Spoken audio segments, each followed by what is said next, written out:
To think I've had this YouTube channel for over 6 years and I properly haven't introduced myself. I haven't made a video that is all about me, my story, where I came from, what I'm trying to accomplish in life.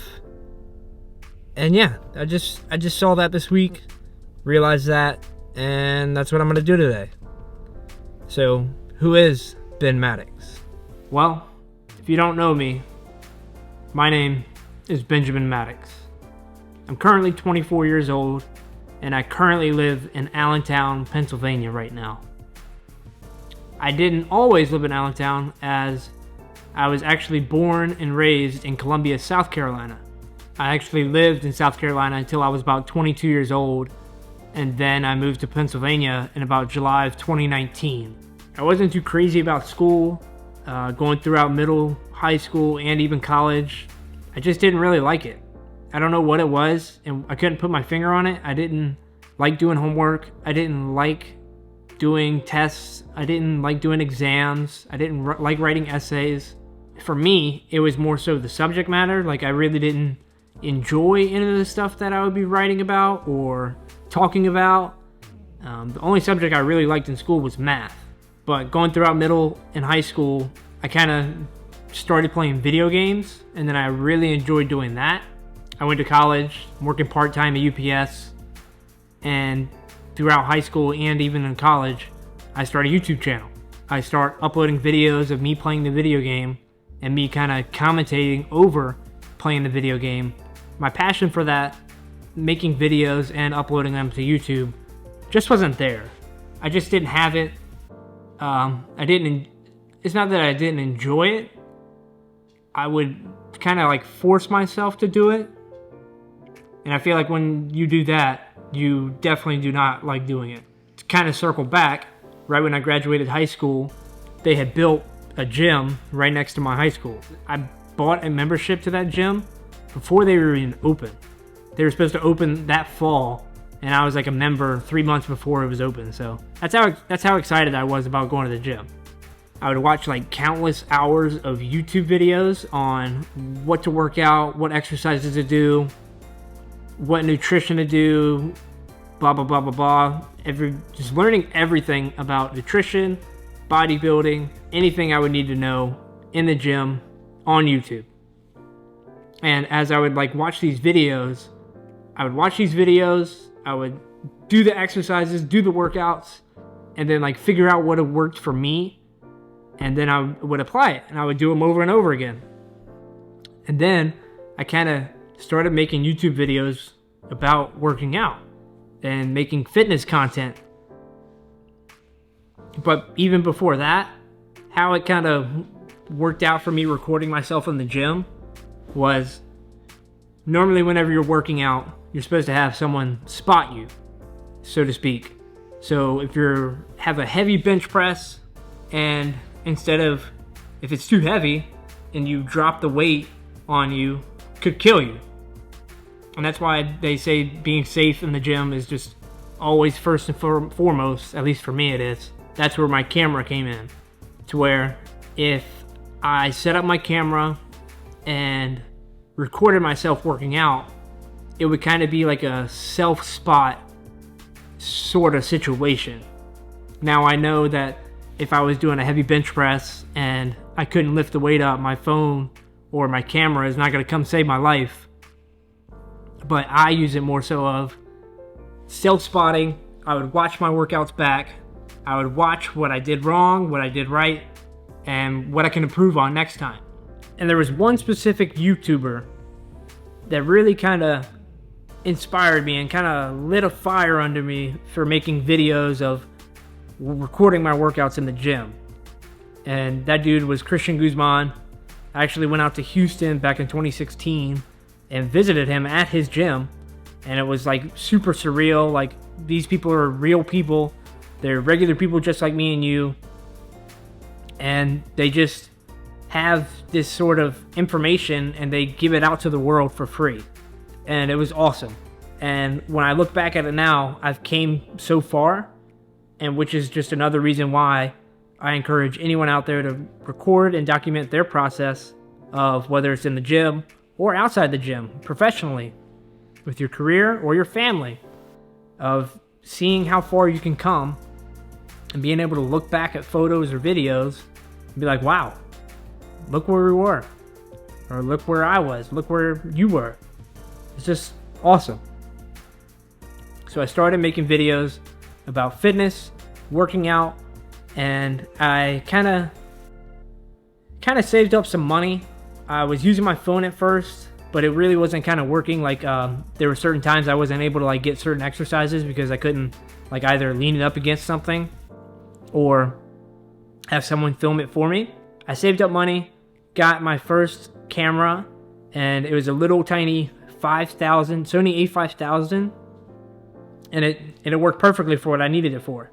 Little did I know, I would start making videos of filming and vlogging. Nothing too crazy fancy, not even close to the caliber of where I'm at now.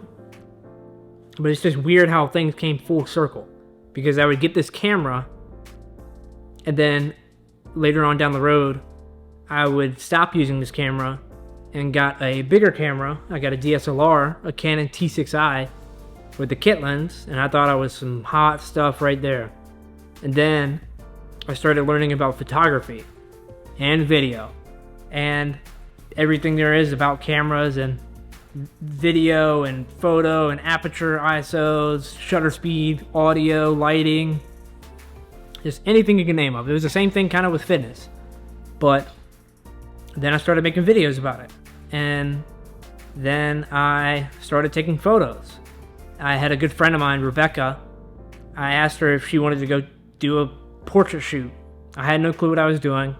I just like looked up some poses on YouTube and just winged it. And I think it went pretty well for my first one. And then little did I know, it was kind of like a chain reaction, because once one happened, someone booked me, and then it just kept happening and happening. I started doing grad shoots. I started doing portraits. I started doing model shoots. Little did I know, when I did that and started doing photography shoots, that I would start doing videos. And then I started looking up like wedding videos and how to shoot a wedding video and what equipment you need for that, and it's all sorts of stuff combined together. It kind of get me where I'm at today. And it's weird because I shot my first wedding. I did the exact same thing with photography and fitness, of watching countless hours of Craig Adams, Scott McKenna, White and Reverie, Matt Johnson, Parker Walbeck, just all these people that have all this knowledge in their head. One, because they had it from experiences. They went out and did it. They took their cameras, they filmed weddings, they did commercial shoots, they did photography shoots before. They did it in real life, and then they like learned stuff from it, and they made videos about it. They post them to YouTube. And I just love that aspect of you're teaching people that you may or may not know, or may not come in contact with ever again. You're teaching people these new like tips, tricks, whatever it may be. These people may retain the information, or they may have it go in one ear and out the other. That's kind of how I got here today, to where I started doing wedding videos. I did like 3 or 4 of them actually, just all by myself, filmed, edited, delivered. Scott made, I think it was 2.5 years ago. Which is crazy to think, it's 2.5 years. But he made a video all about him hiring. And at this point in my life, I stopped going to college. I'm just working full-time in a warehouse. And I enjoyed working in the warehouse, but it kind of clicked to me in my head that I wouldn't want to do this forever. But I made wedding videos. I did some photography shoots. And then I saw this guy's video and I reached out to him. I had the idea of creating some content pieces because there are two new people that I discovered on YouTube, which was Casey Neistat and Gary Vaynerchuk, excuse me. And Casey would always say that he would have people reach out to him, and him being such a big YouTuber and being such a big influence on the platform, that people would reach out to him and automatically expect stuff from him. And me thinking to the situation with Scott, I didn't want to be that person. So I simply just saw that they were starting this podcast, the Scaling Creative Podcast. If you haven't seen it, go check it out because it's pretty good. There's always good points, good content pieces coming from it, and you can always learn something from everybody that's a part of that, and it's just awesome. But they started this new podcast. I think the first 3 episodes were out, I think. Whenever I was listening to these podcasts, I was listening to it, and then one of the points that someone made in the podcast kind of clicked in my head. I was like, woo, that would be a good content piece. And Gary would always say that just making content and posting it, just providing value to others and not expecting anything in return. And that's exactly what I did. I cut 2 pieces of content, one with Michaela and one with Pablo. I cut those 2 pieces of content and I simply just sent them to Scott through Instagram DMs. And I was like, hey, I'm not expecting anything in return from this, but I just wanted to shoot you these videos. I thought they were pretty good content pieces. I didn't do anything fancy with them. I think I did them in 1920 by 1080. And no captions, no titles, no nothing. I just sent it to him. Little did I know he would respond back to me. And he was like, yo, this is awesome. And we kept on chatting it up. And little did I know, I would move here to Allentown and eventually get a job here at Scaling Creative. I'm in the office right now. This is the Scaling Creative office, in case you don't know. It's just all behind me. It's really bright. I like the light. But yeah, moved here, and it was kind of difficult at first because I kind of moved here for an internship. He offered me an internship, so I would just kind of tag along because I had no experience in the video field. I had 0 experience.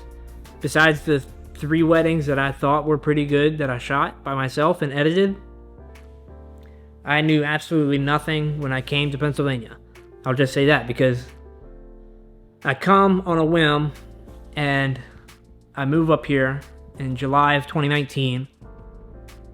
And the place I was working at was so graciously, they were able to transfer my job from South Carolina to a place that was right down the road in Pennsylvania. So it was just right in Allentown. And it was the same kind of warehouse that I was at in Columbia. And that worked out really well. And I was kind of like working the night shift there. And then I would come here during the day as much as I could. So I would try and wake up at like 9 a.m., get here 9:30. And then I would have to leave at like 2:30, 3 o'clock to go to the night shift job. I did that for a couple months, and then Scott offered me a full-time job, and I was able to transition out of that warehouse job and basically do video for a living, which I have not regretted since. I absolutely love doing video. It's crazy the amount of stuff that you can create with just one camera, one person. The ideas are endless. Whatever you want to create, you can create. Nothing's stopping you. The only person that's stopping you is the person in the mirror. I was able to work full-time, doing what I love, making videos every single day, editing, filming, whatever it may be. And then kind of the rest is history. COVID-19 came around last year, and unfortunately, I was let go. I was kind of frustrated about it, but then again, seeing like everything that happened around the world and what happened with me, I kind of didn't brush it off, but I was like, oh, if all this bad stuff's happening in the entire world, I can't make it all about me, and I can get frustrated all I want, but nothing's gonna change if I stay that way. So what happened was I got let go. I moved back to South Carolina. I reached back out to my old job.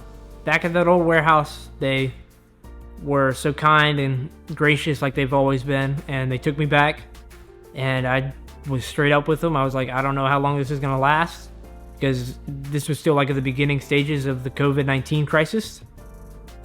So I had no clue what was going to happen next. I just went back to my warehouse job and kept working. Little did I know that a couple months later, Scott would reach back out to me and offer me another job. Now I'm back in Pennsylvania, living in Allentown, and ready to go conquer the world. So, yeah. I wouldn't say conquer the world is a good thing to say. I don't know. Go change the world, I guess. Set an example. Do better day by day. Hopefully inspire others. If I was able to achieve my dreams, then anyone else watching this should be able to as well. This is crazy. You never know where you'll be at in the matter of a couple years. So for anyone watching this, my name is Ben Mattox, and thanks for watching.